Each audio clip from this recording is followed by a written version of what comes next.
Right now, we're using mostly Catalyst 8000V switches. That's a virtual model. And this one, we're using it as NAT devices.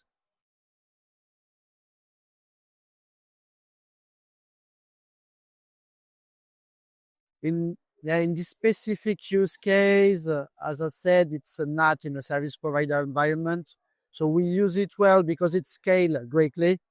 I mean, we have, of course, a lot of customers with a lot of devices connected. And so basically, we have a lot of NAT translation to do. So, yeah.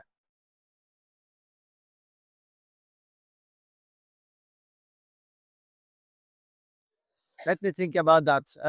Licensing is not easy, but that's not a new subject for Cisco. Um, I had to reach the tax support to validate some license. It's better now, but it lacks again some. Yeah, it's not easy to get license with that. Even if we have everything with the smart licensing, it's always a little bit complicated. That's all.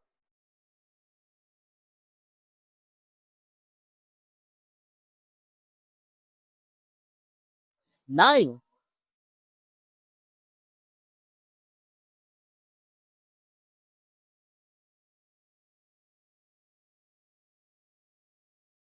If we are talking about the enterprise environment, campus server environment, where I used it a lot for access switches and to connect customers, access points, IoT. It works pretty fine, yes.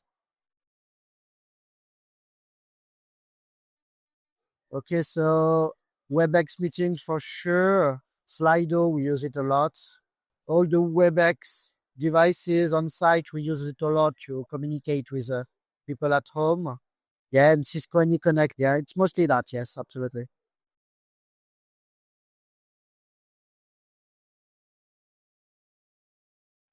Collaboration.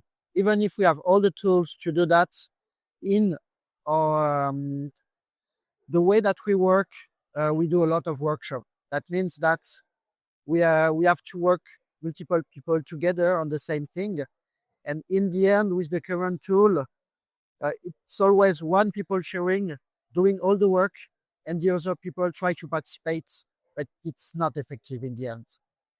So we know that there is some whiteboards application, this kind of stuff that could overcome this issue.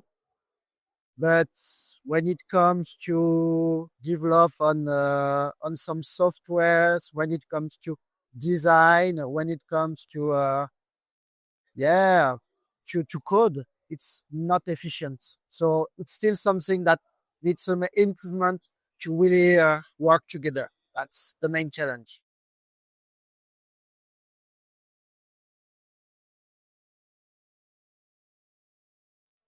Yeah, honestly, we are when we are 3 or 4 to work on the same subject, it's hard to keep everybody as focused as it will be on site.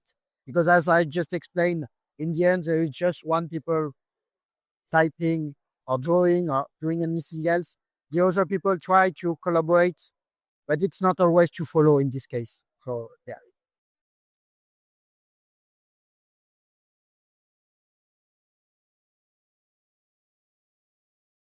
it's mandatory. I mean, it's everywhere. So yes, we use it everywhere. So yes, there is that is that yeah. So there's a lot of impact with that. So yes. Overall positive. Yeah, absolutely. Sorry.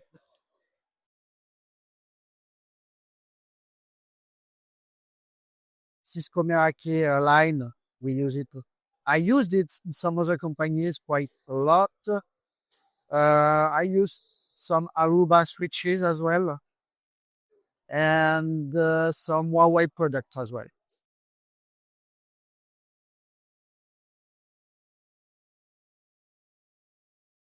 That's the reference. Honestly, that's really all the products that are quite good are mostly copying what Cisco does. And when it does not copy, it's not as good. The only other competitor that does the same kind of product but differently in a good way is Juniper. For me, it works great as well, but that's the only vendor that I would say is really different from Cisco and in a good way. I mean, both are good, but not the same way.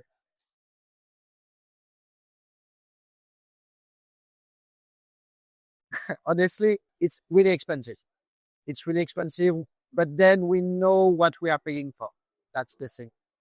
So it the result is that for some specific use case, we don't choose this product because it can be a little bit expensive.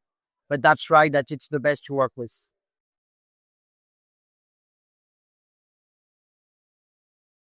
Yeah,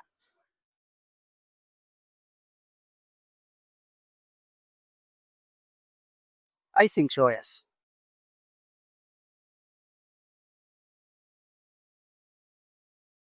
Yeah, it's pretty straightforward. I mean, just this licensing part, but otherwise it's pretty straightforward. Yeah. Yes, I think so.